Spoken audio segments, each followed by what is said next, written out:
Universitetni bitirganman.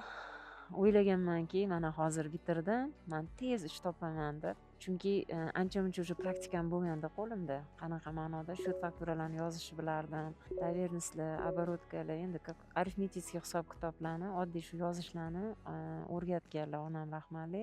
Ish qidirib qiynalganman institut bitirgandan keyin. Bitta kompaniyaga ishga kirdim. O'zbekiston Turkiya kompaniyasi qo'shma korxonasi bo'lganda, bu yoqqa men kassir bo'lib ishga kirganman. Oyligim 3000 edi. 8000 ga tushganman. Endi o'zimda qo'rqib ketganman-da, birinchi ishim bo'lgani uchun. O'zim onam rahmatli shu to'yda taqqan tillalarini olib borib sotganman, qanchadir qismini qo'yganman. Xullas shunaqa bo'lgan. O'sha paytda menga hech kim o'rgatmagan ekanda yoki bir yo'l yo'riq ko'rsatmagan ekan. Sen ariza yozsang, oyligingdan bo'lib ushlab qolsa bo'ladi shu narsani debdi. Men asosan nimadan tushganman? Yangi 200 so'mliklar chiqqan bo'lgan. Shu 200 so'mliklar bilan 100 so'mliklarni adashtirib qo'yganman.